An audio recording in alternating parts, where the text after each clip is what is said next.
Welcome back to the Mustard Seed Buying Company. It's that crazy redhead again. I picked up some books today. It's a Sunday, not a Saturday. Normally I go to my thrift stores on Saturday, but we sold yesterday. We had a selling event, made about $400 in 6 hours. I don't know how I feel about it. I feel like I probably could have done better. Next time I will do better. Wasn't a waste of time, but it also wasn't like, oh my gosh, like I just made a killing. So neither here nor there. But the books I picked up today, I spent $50-ish on books because I spent $130 total, and I think I spent probably just a hair more on my GM. Maybe it was $60 on books, but we'll go through them now. Picked up some books from Goodwill. Goodwill is always doing their 6 for $10. So at whatever that makes the books, $1.67 or whatever that is. There's all sorts of books you can find in a Goodwill for $1.67 that are worth it. They do take out the best for their online lots, so you don't very often find killer books, but I have found probably 10 or 15, $40 to $50 books at Goodwill for $1 that have sold for that price. So it's definitely doable, but most of the stuff that we pull from Goodwill is not of that quality and caliber. 2 of the Rick Riordan series books.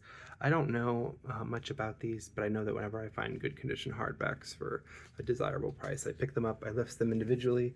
Sometimes they sell, sometimes I sit with them, but I actually don't have very many of them, so they must actually sell pretty decently. Got another one there from the House of Hades, fairly decent, clean hardback edition that I will keep in my downstairs library, and hopefully maybe somebody will sell. This was just a beautiful book, so I picked it up. It was, it's C. Pam Zhang's Land of Milk and Honey. This is best-selling author of How Much of These Hills is Gold by Riverhead Books. It's a beautiful little hardback. Again, at Goodwill for $1.67. Probably something that was only published once. It's New York 2023. Usually I don't pick up books that are that recent, but when it's that high quality of a thing, for $1.75 I will. I also pick out the best 12 books in Goodwill when I go in, so that's how we kind of get to that effect, the Antioch effect. I know nothing about this little hardback dark book, but it's some sort of ministry book, which is definitely something that I'm always into. Then I picked out this young women's romance novel, Whiteout. Don't know if it's any good. I'm sure it's not, actually. Let me rephrase that. Some of them might be, but I think I've read 1 or 2 of them that were put out in the last few years, and I'm just like, they're worse than the old romance novels. I used to read Christian romance when I was a kid because it's all we had in the house and I couldn't go to the library. So I have a standard to set it against, and Christian romance from the 90s was better than most of what these women are consuming as books. They're also, I'm not going to get into that. Whiteout will be on my website. The Book of Mysteries by Jonathan Cahn. I think this is one of those Christian books that's probably won't ever sell, or if I do, I'll sell it for exactly what I bought it for. But I pick them up because I like them, and if I haven't ever had the copy of the book before, I definitely hold on to it until I figure it out. Now this one's been there for about 4 or 5 weeks. I've checked comps on it before, so I know it doesn't go for crazy amounts, but I finally picked it up just because it finally made its way into the top 12 books at Goodwill. It's got some flaws with it, some doxing and some water damage. It's an older book, but today it was in their top 12 books that they had at their store. In the same vein, I know nothing about it. An Eddie Caminetti novel. An Eddie Caminetti novel. Troon McAllister Barranca. A minor miracle fiction, completely convincing, wise, funny. The Green stands on its own.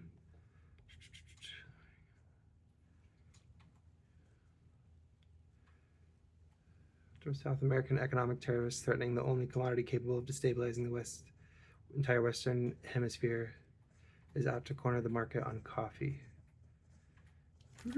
Okay, so it's some sort of satirical novel. I have another one in that same format that was a war novel, and this guy that had who I thought was, I don't know, it looks like some sort of South American despot, not Chavez, but somebody. I digress. I have another book in the same format that I haven't sold, so we'll add those together and see how that works. This byline is the best byline. It's like so absurd that you would expect it to be in like a TV show spoofing somebody trying to write a book. So I apologize if it's a great book, but this is Blood Oath by Christopher Farnsworth. The Ultimate Secret, the Ultimate Agent, the President's Vampire. Blood Oath.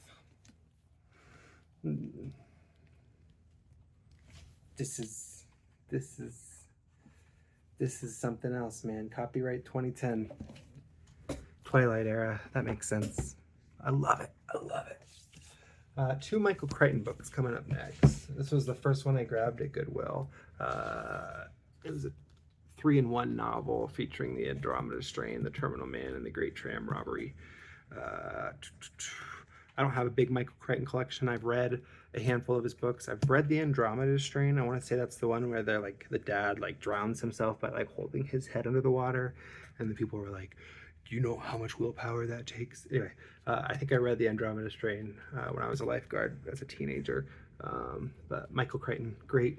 This is actually a really fairly clean copy of a 3-in-1 hardback that was published 1993. Yeah, that's quite the book. And also by Michael Crichton, I got Prey. Boom, boom, boom. I don't know if Michael Crichton is still supposed to, he's dead, right? I'm pretty sure he's dead.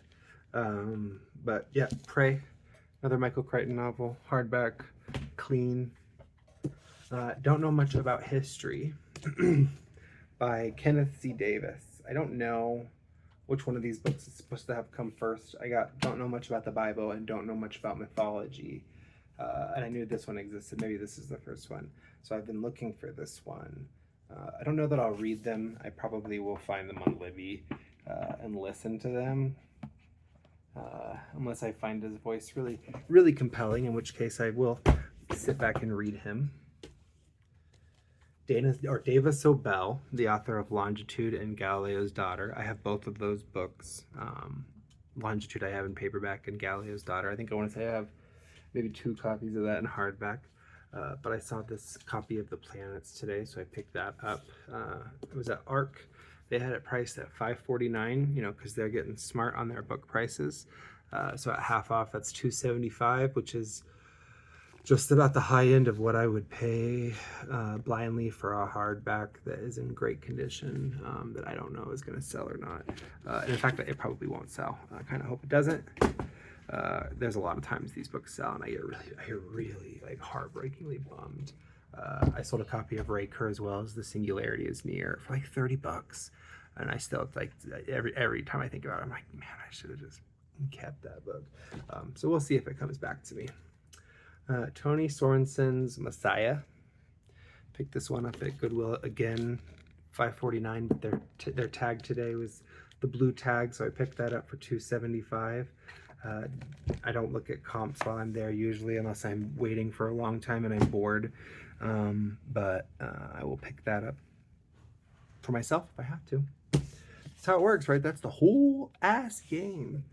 For $4.49, probably not worth it. The Red Badge of Courage, Barnes & Noble Classics. I have a guy that follows me on eBay that buys these from me when I put them out. If he doesn't have them, if he does have them, I hold on to them and I keep them back here.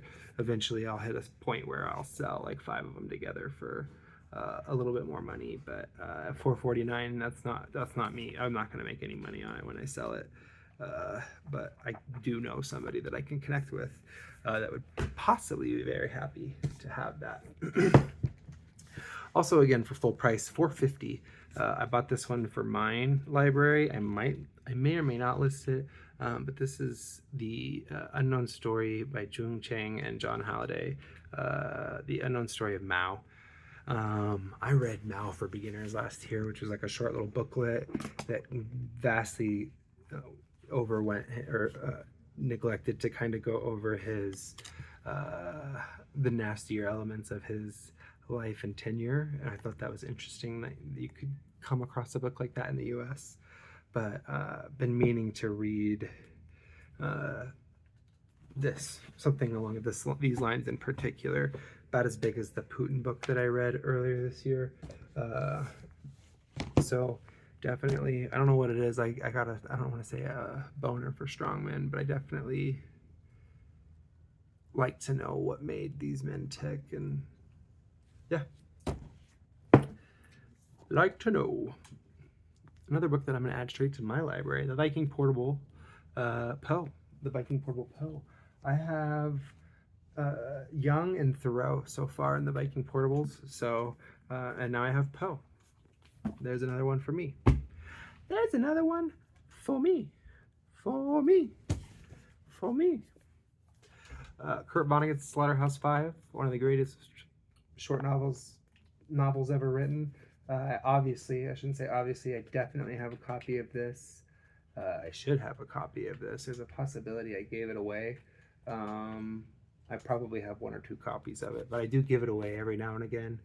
This is a little mass market by Vonnegut in the same format of the other versions that I have of his in the larger trades, but this was so clean, and obviously it being Slaughterhouse-Five, even at $3.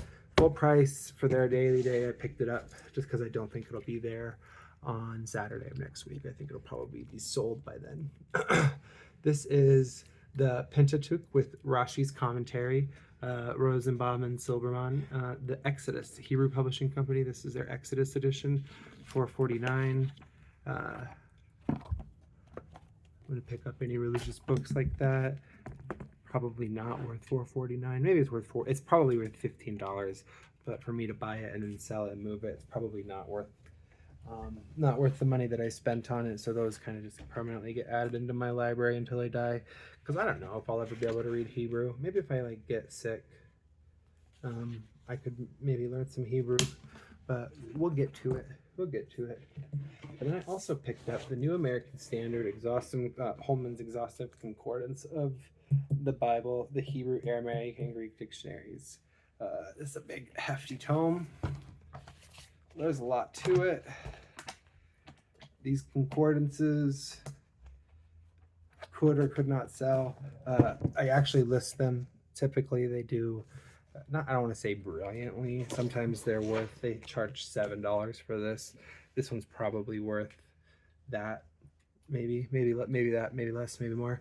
Every now and again, I make a good penny on some of those what do you call them? Commentaries or concordances. A handful of them do very well. Most of them do decent. And almost none of them sit forever, because it seems like pastors are the only ones with a book buying budget anymore, and are smart enough to stay on the used side of things for sure. I've sold to some bishops and some deacons and some high up names like that would I don't want to say surprise you, but definitely like if you're in those religions, you would be like, oh, holy cow! Like, so yeah, those are the books that I pulled in today. $50. I think I did pretty well. Got 4 or 5 to add to my personal collection, and another 10 or so to attempt to flip. I think I'm gonna make my $50 back for sure. We'll see. Let me know what you think. We're always building our library. We're always using those thrift stores. I hope you enjoy your day. Have a great one.